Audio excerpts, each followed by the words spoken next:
Divorce பண்ற அளவுக்கு உங்க 2 பேருக்குள்ள என்ன பிரச்சனை? சாரி, பர்சனல் ப்ராப்ளத்தை பப்ளிக்ல டிஸ்கஸ் பண்ண விரும்பல. எங்களுக்குள்ள 1000 ப்ராப்ளம் இருக்குது. சரி பாட்டி, டைவர்ஸ் பண்ணிட்டு இதுக்கு மேல என்ன பண்ண போறீங்க?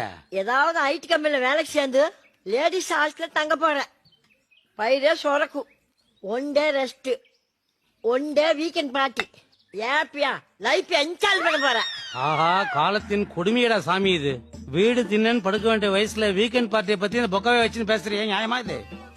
எனக்கு அப்பவே தெரியும் தம்பி, இவளுக்கு இந்த ஆசை இப்ப வந்தது இல்ல, 5th ஃபார்ம் படிக்கும் போது வந்தது.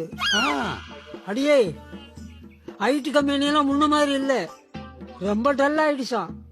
அத நம்பி கனவு காணாத. அதுக்காக நீ கவலைப்படாத. நான் எங்கேயாவது ஆபீஸ்ல ஜனாவா கூட ஜாயின் பண்ணுவேன்.